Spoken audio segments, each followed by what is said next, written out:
तो देखिए, समाजवादी पार्टी ने मठाधीश को लेकर एक नया पोस्टर तो जारी कर दिया है, लेकिन सवाल बड़ा ये है कि आखिर ये पोस्टर आया कहां से, ये नारा गढ़ा क्यों गया। क्योंकि हाल फिलहाल में अखिलेश यादव ने एक बयान दिया था बीते दिनों। वो बयान पहले आपको सुनवाते हैं और फिर बताते हैं कि सपा के जो सभी नारे हैं वो कैसे फेल होते जा रहे हैं। पहले वो बयान देखिए। तभी मैंने कहा कि जो क्रोध करेगा वो योगी नहीं हो सकता, इसलिए मठाधीश मुख्यमंत्री है ये है सरकार। तभी मैंने कहा कि जो क्रोध करेगा वो योगी नहीं हो सकता, इसलिए मठाधीश मुख्यमंत्री है ये।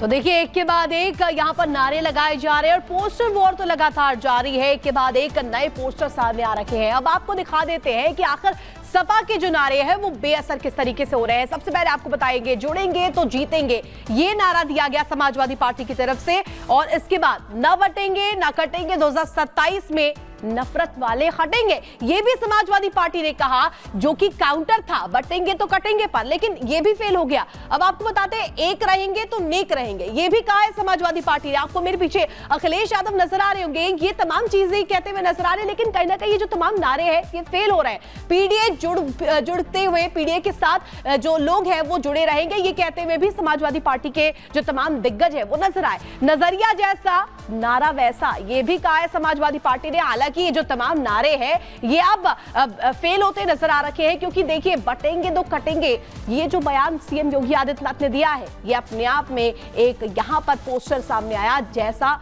सनातन को जोड़ने के लिए जिस तरीके से ये कहा गया, ये अपने आप में ये बता रहा है कि समाजवादी पार्टी की तरफ जितने नारे दिए गए वो सभी फ्लॉप है।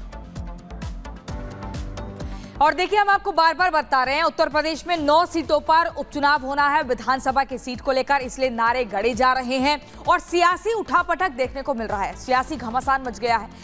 इसी बीच आपको बता दें, नारों के जरिए एक नैरेटिव सेट करने का प्रयास किया जा रहा है ताकि वोट बैंक को साधा जा सके।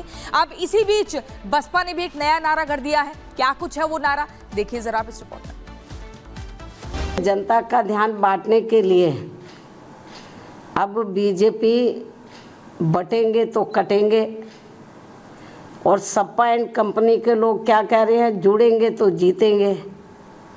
इन नारों को प्रचारित करने व इनकी पोस्टरबाजी आदि भी खूब करने में लगी है, जबकि इनकी हर मामले में रही दोगली सोच व नीतियों को ध्यान में रखकर वास्तव में होना ये चाहिए कि बीएसपी से जुड़ेंगे तो आगे बढ़ेंगे व सुरक्षित भी रहेंगे। और चलिए अब आपको सुनवा देते हैं वो नारा सीएम योगी आदित्यनाथ का, जिसके बाद सियासी घमासान मच गया। समाजवादी पार्टी को एक के बाद एक नारे देने पड़े, हालांकि वो फेल हो गए। राष्ट्र तब सशक्त होगा जब हम एक रहेंगे, नेक रहेंगे, तभी नेक रहेंगे। बटेंगे तो कटेंगे, और राष्ट्र तब सशक्त होगा जब हम एक रहेंगे, नेक रहेंगे, तभी नेक रहेंगे।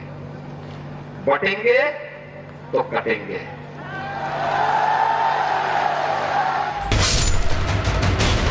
कुछ मजहब के लोगों ने षड्यंत्र करके हम लोगों को इतना बांट दिया कि हम हिंदू होकर के हिंदू होने पर गर्व नहीं कर रहे।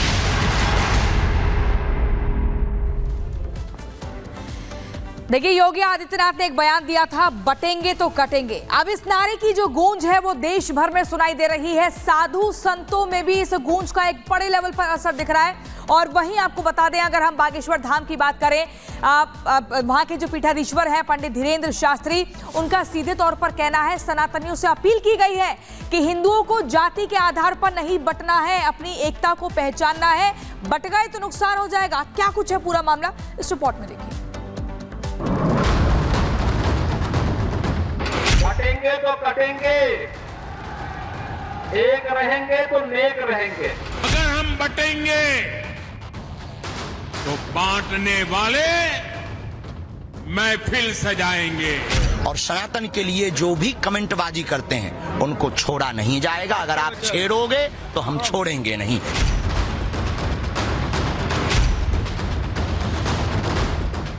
मंदिरों में भीड़, सड़कों पर तूफान चाहिए, हाथ में धर्म का ध्वजा और राम राज्य में हमें हिंदुस्तान चाहिए।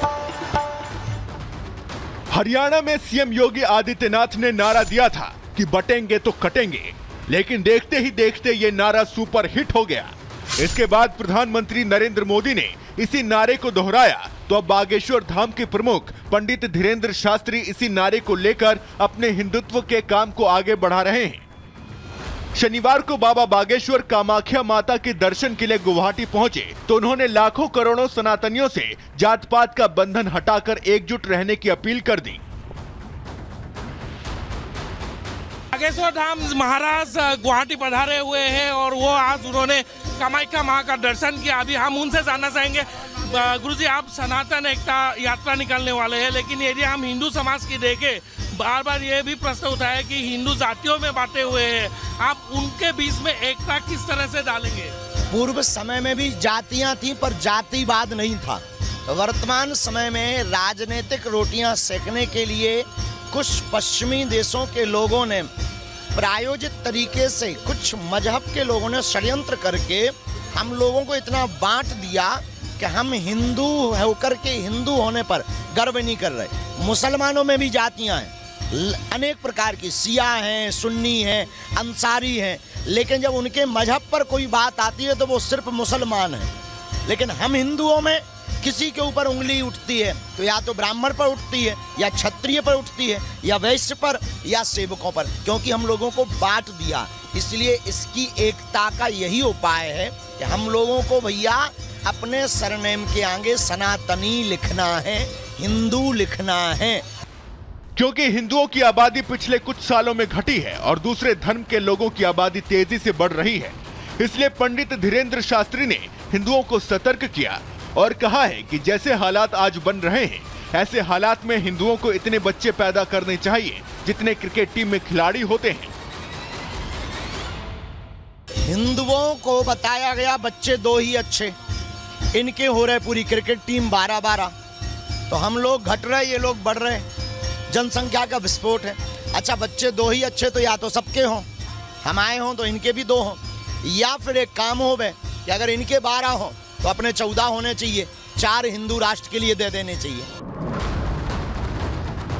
पंडित धीरेंद्र शास्त्री अपनी हिंदुत्ववादी छवि को लेकर चर्चा में रहते हैं। पंडित धीरेंद्र शास्त्री पहले ही बता चुके हैं कि उनका एकमात्र लक्ष्य सनातन के लिए काम करना है और अपने इसी लक्ष्य को पूरा करने के लिए और सनातनियों को एकजुटता का संदेश देने के लिए वो 21 नवंबर को बागेश्वर धाम से पदयात्रा शुरू कर रहे हैं। ये पदयात्रा 160 किलोमीटर लंबी होगी जो बागेश्वर धाम से ओरछा तक जाएगी और इस पदयात्रा का समापन 29 नवंबर को ओरछा धाम में होगा।